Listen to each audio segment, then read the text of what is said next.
Have you ever brought a knife to a gunfight? Or maybe sometimes you had to shoot from the hip or to stand your ground. And sometimes, of course, it's time to bite the bullet and bury the hatchet. Could you understand what I'm talking about? If not, then stay tuned because this is Business English Idioms for War. There's lots of idioms that we use that are kind of war related. So we'll go through several of them and maybe you'll learn something. Stay tuned. I'm Timothy Barrett, and this is the For Business English Rundown. This is the show for people all over the world who want to improve their professional communication skills in English. This is Business English Idioms for War, Part 1. All right, to stand one's ground, stand your ground, stand my ground, or stick to your guns. Both of these idioms mean basically not to give up. I'm fighting over something, I'm going to stand my ground, or I'm going to stick to my guns. I'm not surrendering, I'm not walking away from the fight, I'm going to stand my ground, stick to my guns. To ride shotgun.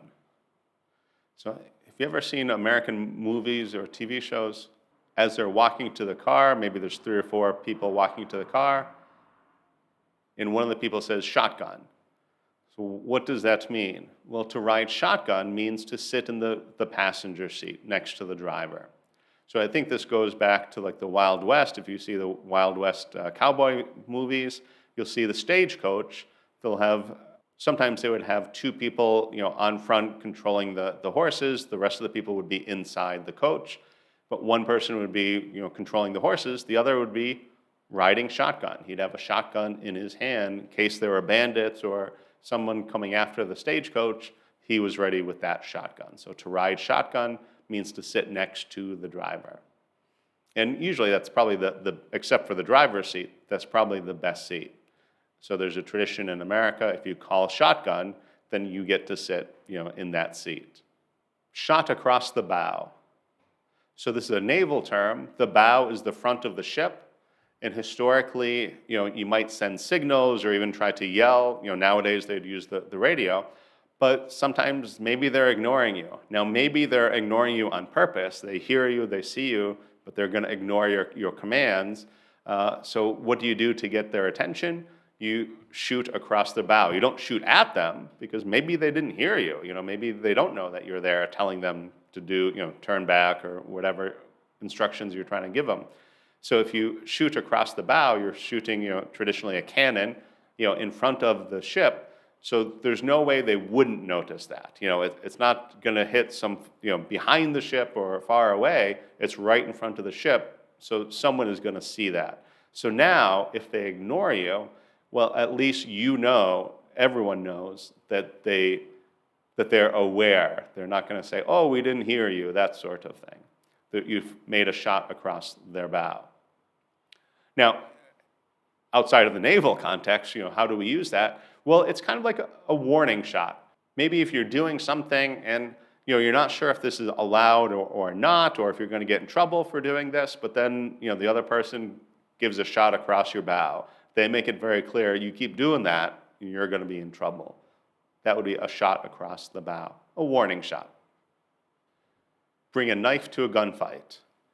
So this is a famous line. I think it was a term before this, but I always think of the movie Untouchables with Sean Connery and Kevin Costner. And Sean Connery, the old Irish cop, tells this kind of rookie FBI agent who doesn't know the streets very well, don't bring a knife to a gunfight. If you're going to a gunfight, you don't need a knife. You need another gun. That sort of thing. So a knife to a gunfight is whatever weapon you have is inferior to the other side. Maybe it's hands against hands, but maybe the other side has a knife. Well, you better get a knife.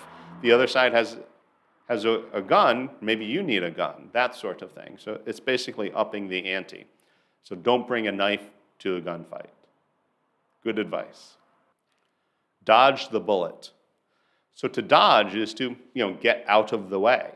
So to dodge the bullet, someone was shooting at us, but I jumped out of the way, I dodged the bullet.